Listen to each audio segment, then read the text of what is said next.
Hello viewers, आज के video में हम कक्षा 12वीं हिंदी विषय में काव्य खंड के सारे रिक्त स्थान वाले प्रश्न देखने वाले हैं। इसके पहले हमने वैकल्पिक प्रश्न मतलब सही विकल्प चयन कीजिए वाले प्रश्न काव्य खंड के सारे देख लिए थे।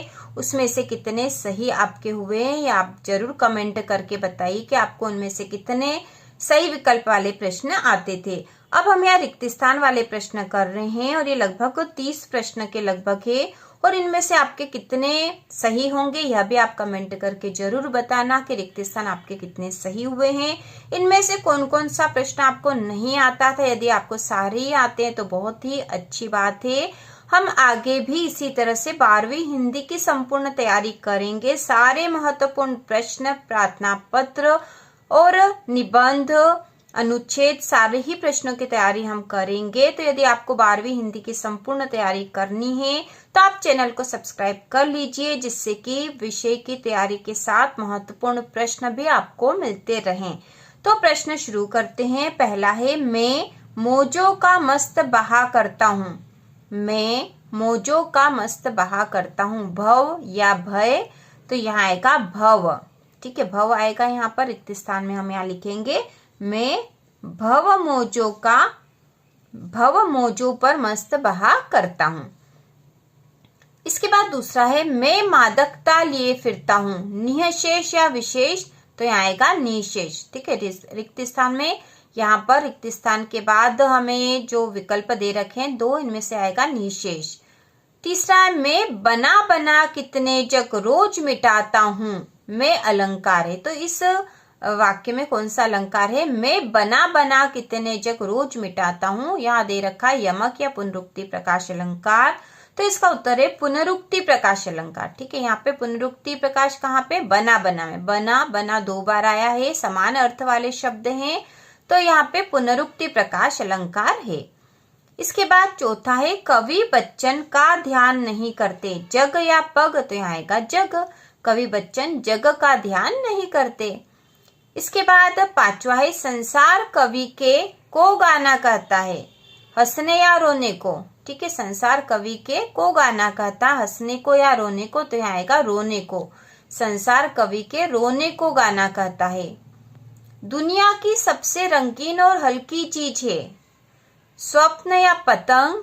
तो दुनिया की सबसे रंगीन और हल्की चीज है पतंग।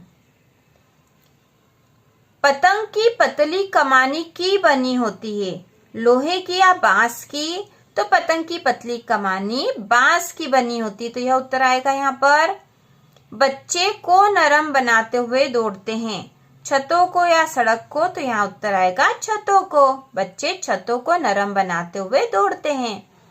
इसके बाद है, कविता के पंख लगा उड़ने के माने क्या जाने, चिड़िया या बच्चे? तो यहाँ आएगा चिड़िया। इसके बाद 10वां रिक्त स्थान है, बिना मुरझाए महकने के माने क्या जाने, फूल या कविता? तो बिना मुरझाए महकने के माने फूल क्या जाने? तो यहाँ रिक्त स्थान में हम लिखेंगे फूल। अगला 11वां रिक्त स्थान है, तुमने को सहूलियत से बरतना कभी नहीं सीखा, भाषा को या व्यवहार को? तो यहाँ रिक्त स्थान में उत्तर आएगा भाषा।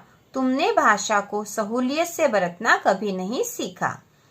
इसके बाद 12वां जो प्रश्न है, आपको होकर कैसा लगता है, अपाहिज या भिखारी? तो यहाँ पे रिक्त स्थान में आएगा अपाहिज। आपको अपाहिज होकर कैसा लगता है। इसके बाद 13 नंबर पे है, पर्दे पर दिखलाई जाएगी अपाहिज की बड़ी तस्वीर। यहाँ पे है रोता हुआ। ठीक है, ये रोता है, रोता हुआ चेहरा या फुली हुई आंख? तो यहाँ आएगा रोता हुआ चेहरा। पर्दे पर दिखलाई जाएगी अपाहिज की रोता हुआ चेहरा की बड़ी तस्वीर। इसके बाद है, पर्दे पर की कीमत है, वक्त की या चित्र की? तो यहाँ आएगा वक्त की। पर्दे पर वक्त की कीमत है। इसके बाद 15 नंबर पे जो रिक्त स्थान है वह है, प्रातः नभ नीले जैसा था, शंख जैसा या मोती जैसा? तो यहाँ आएगा रिक्त स्थान में शंख जैसा। प्रातः नभ नीले शंख जैसा था। इसके बाद 16 नंबर पे है, लिपा हुआ चौका भी पड़ा है, गीला या नीला? तो यहाँ आएगा गीला। लिपा हुआ चौका भी गीला पड़ा है। इसके बाद सिल पर लाल पीसी गई थी, मिर्च या केसर? तो यहाँ आएगा केसर। सिल पर लाल केसर पीसी गई थी। इसके बाद है 18 नंबर पे बादल राग कविता में सुखों को बताया गया है। तो बादल राग कविता में सुखों को कैसा बताया गया है, स्थिर या अस्थिर? तो इसका उत्तर है अस्थिर। ठीक है, सुख कैसे है, अस्थिर है। इसके बाद 19वें नंबर पे है होने पर निम्न वर्गों को सदैव लाभ होता है, क्रांति या सभा? तो यहाँ पे आएगा क्रांति। क्रांति होने पर निम्न वर्गों को सदैव लाभ होता है। इसके बाद 20वां रिक्त स्थान है क्रांति रूपी बादलों का आह्वान अधीरता के साथ करता है, कृषक या धनिक? तो यहाँ आएगा कृषक।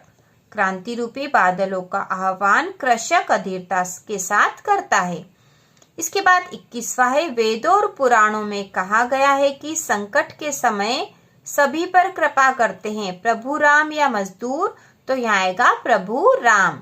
वेदों और पुराणों में कहा गया है कि संकट के समय प्रभु राम सभी पर कृपा करते हैं।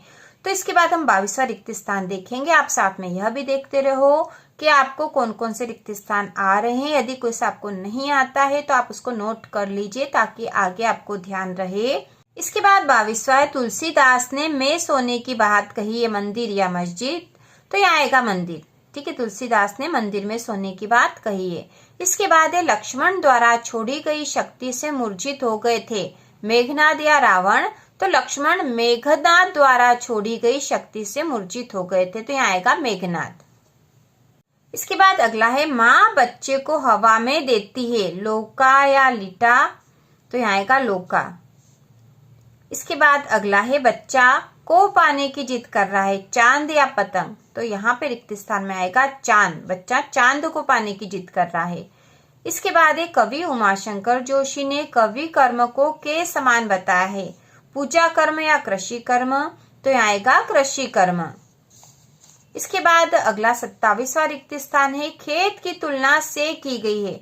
तो खेत की तुलना किससे की गई है? तो खेत की तुलना की गई है कागज का पन्ना या पीपल के पत्ते? तो उत्तर आएगा कागज का पन्ना। खेत की तुलना कागज का पन्ना से की गई है। इसके बाद 28वां है आकाश में पंक्तिबद्ध होकर उड़ रहे हैं। तो आकाश में पंक्तिबद्ध होकर कौन उड़ रहे हैं, हंस या बगुले? तो यहाँ पे रिक्त स्थान में आएगा बगुले। आकाश में बगुले पंक्तिबद्ध होकर उड़ रहे हैं। इसके बाद 29वां है भक्ति काल की प्रेम मार्गी शाखा के प्रमुख कवि हैं। तो भक्ति काल की प्रेम मार्गी शाखा के प्रमुख कवि कौन है, जायसी या कबीर? तो यह रिक्त स्थान में आएगा जायसी। जायसी जो है भक्ति काल की प्रेम मार्गी शाखा के प्रमुख कवि हैं, और कबीर जो है ये भक्ति काल की ज्ञान मार्गी शाखा के प्रमुख कवि हैं। ठीक है, कबीर ज्ञान मार्गी शाखा के प्रमुख कवि हैं। इसके बाद है नागार्जुन के कवि हैं, भक्ति काल के या आधुनिक काल के? तो नागार्जुन जो है आधुनिक काल के कवि हैं। ठीक है, नागार्जुन आधुनिक काल के कवि हैं। तो इस प्रकार से हमने ये 30 रिक्त स्थान देखे हैं। इनमें से कितने आपके सही हुए हैं कमेंट करके जरूर बताइए। और आगे भी हम हिंदी विषय की संपूर्ण तैयारी करेंगे आपकी वार्षिक परीक्षा की। तो इसी प्रकार के और वीडियो देखने के लिए कक्षा 12वीं की संपूर्ण तैयारी करने के लिए चैनल को सब्सक्राइब कीजिए।